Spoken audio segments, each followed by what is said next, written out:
রাসূল সাল্লাল্লাহু আলাইহি ওয়াসাল্লাম বলেছেন যে ব্যক্তি আসরের সালাত ছেড়ে দিল তার সমস্ত আমল ধ্বংস হয়ে গেল। কোন দিনের আমল, পূর্বে নাকি ওই দিনের? ও হাদিসে আসছে ওই দিনের আমলের কথা আসছে। ও এটা তাহলে ওয়াক্তের হাদিস, কিন্তু এটা কিসের হাদিস? ওয়াক্ত, দেরি করে পড়লা আসরের সালাত, এটা করা যাবে না। আপনারা তো মেরে ফেলে দিয়েছেন। যে দুইটা ওয়াক্ত আল্লাহর কাছে সবচেয়ে প্রিয়, ফেরেশতা পরিবর্তন হয়, আসর এবং ফজর, বাংলাদেশে এই দুইটাকে মেরে ফেলে দিয়েছে একবারে।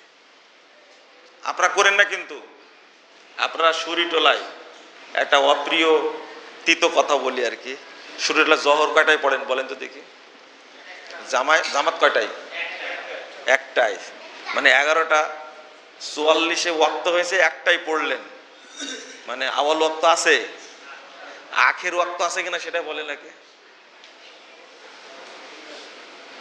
3, 20, 60 হয়, তাহলে কয়বার ওয়াক্ত পরিবর্তন হয়েছে বলেন তো দেখি?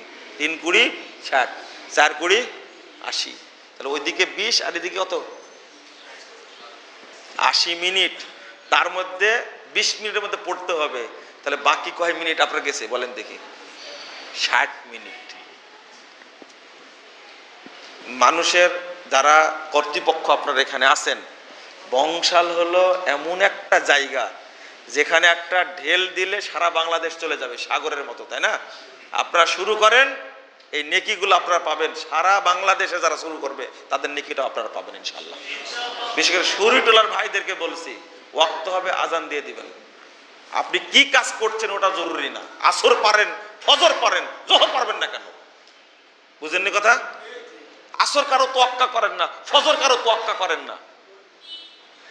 জোহর সমস্যা কি আপনার? জোহর পড়বেন, এটা চালু করেন আপনারা। আল্লাহ যেন তৌফিক দান করেন।